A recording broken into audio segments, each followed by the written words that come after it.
Brenton and Tammy Panner are used to problem solving on their property northwest of Dubbo, especially when it's in drought. But even they were tested when trying to access the federal government's farm household allowance. It's a pretty strict criteria.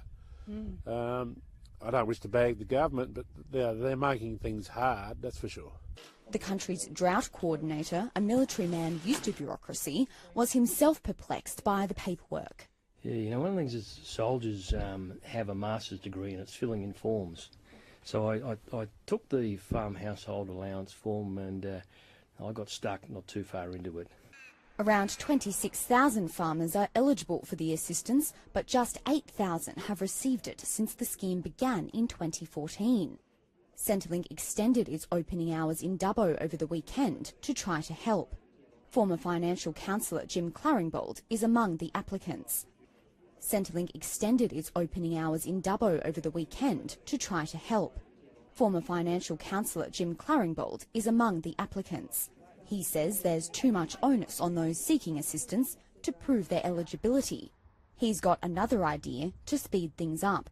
Give him the money and then figure out afterwards how much he's got to pay you back through his taxation. Attempts have already been made to streamline the application process, but farmers say this has barely scratched the surface of what's needed. So far, 30% of the questions have been scrapped and eligibility has been relaxed.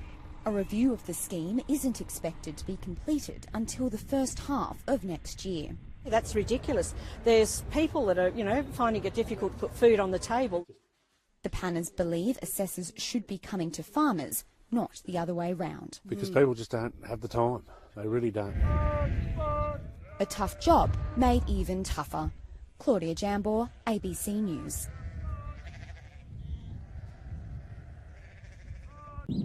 Farmer Rob McGutcheon has seen droughts come and go for decades.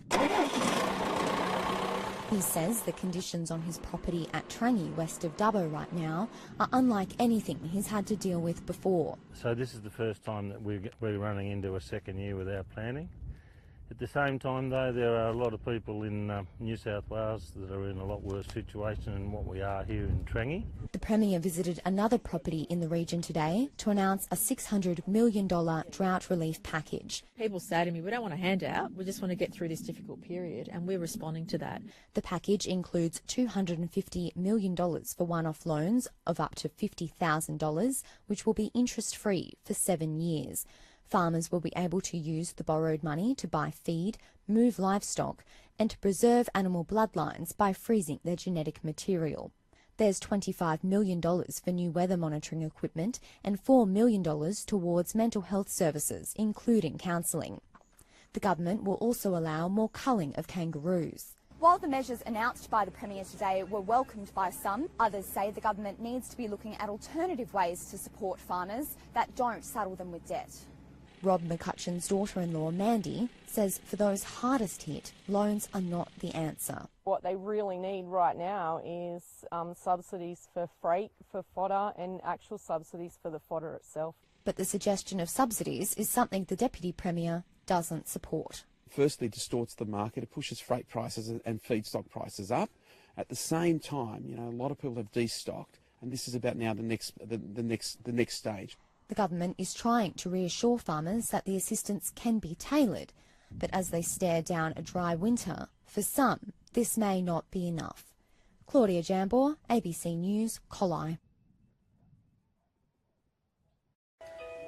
When Burke councillor Sarah Barton went to enrol one of her children in care, she was reminded of the town's predicament when it comes to doctors. You can't name your family doctor here because there's such like a continual flow of different locums coming in and coming out.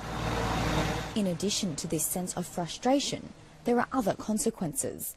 When Burke recently lost its only permanent doctor, it meant that sexual assault examinations could no longer be performed in town. It's such an important piece of medical support. We need to provide those, so we'll absolutely be looking to have our doctors trained up if they're willing and able to provide that important service. Members of Burke's large Indigenous community say the absence of an ongoing doctor is a big problem for their elders. If they're hard of hearing and they've got to repeat, that's very frustrating for them, and they would rather just not go to a doctor. On average, doctors will spend 3 years in the bush before relocating. Bringing in a locum as a substitute for a permanent doctor costs around $2,000 a day. Just normal breathing. Yeah. Brisbane GP Freddie McCheery regularly visits Burke and is a defender of the locum system. We try to bridge the gap between this doctor and that doctor and offer the service that is really first-class service in an area like Burke. The town says steps taken so far to encourage doctors to come to Burke and stay here haven't gone far enough, and without greater incentives, the problem will only get worse. And isn't that our basic right now, that we should have health services that are available all the time? The local healthcare provider says a new permanent doctor is expected to start next month, with a second doctor to follow. Claudia Jambor, ABC News, Burke.